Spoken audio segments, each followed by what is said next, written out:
We are back with another Q&A video with Susie, and today she will be answering some common questions that a lot of you all have. Hey gardeners! Make sure you stay to the end of this video to see how you can win an exclusive green stock giveaway. Now back to the video. Do I have to plant in every pocket? No, you do not have to plant every pocket. But if the tier is stacked, then it needs to have soil in it, watered soil in it. You can have a 3-tier and not plant every pocket. You can have seeds or plants in some of them and not in others. Normally they're very stable if they've got the watered in soil. I would be cautious about, in the situation of a 3-tier, not planting anything in the lower 2 tiers and planting heavier plants in the top tier.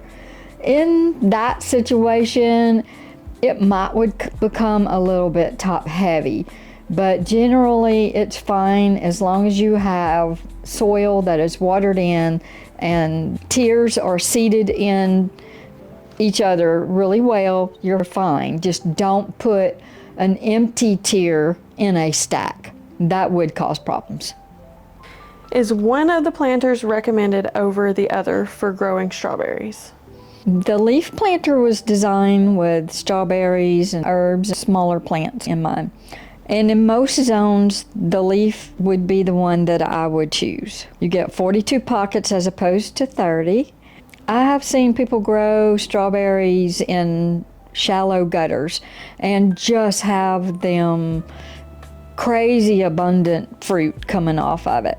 So the leaf is the way to go, unless you're in zone 5 and overwintering could be a problem. Greenstock recommends going ahead and planting in the original tiers in zone 5 and below. We also recommend overwintering those strawberry plants in an unheated garage or shed. I have seen some cases where they went ahead and used a leaf and they just protected it really well.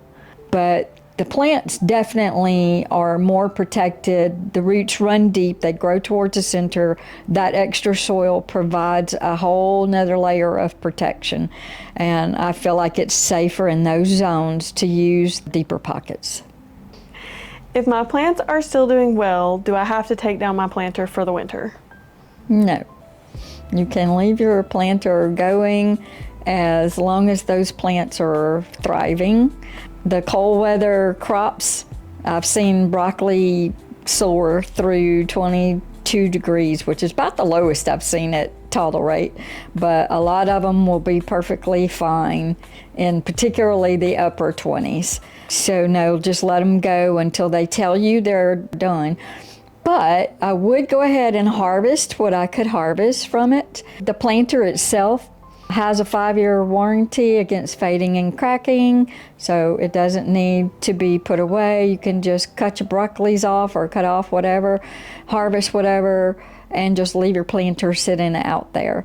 I get mine ready by cutting off the main stems and just leaving them sit through the winter.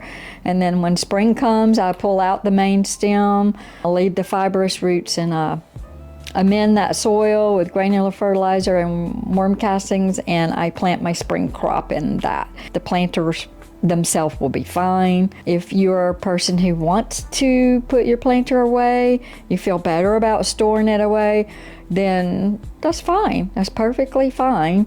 You can dump your soil into a container and you can wash it and put it in your garage or wherever for the winter. It's just not absolutely necessary. What do I do if a mouse keeps getting into my green stock?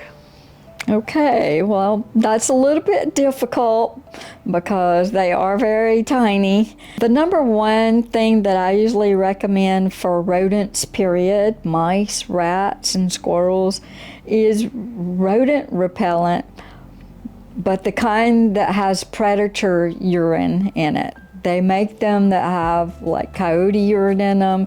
Those work better. I myself use the peppermint garlic natural one for squirrels. I blasted my fence, I blasted my rails, and they literally were back on there the next day. I hate to say that. That peppermint garlic spray might work with a mouse. It's much smaller, might be more sensitive.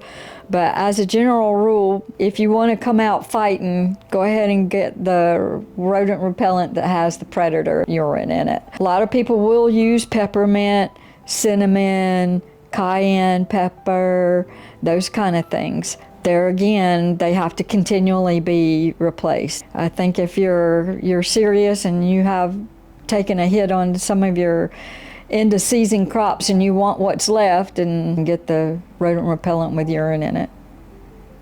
Thank you for your questions and thank you for watching.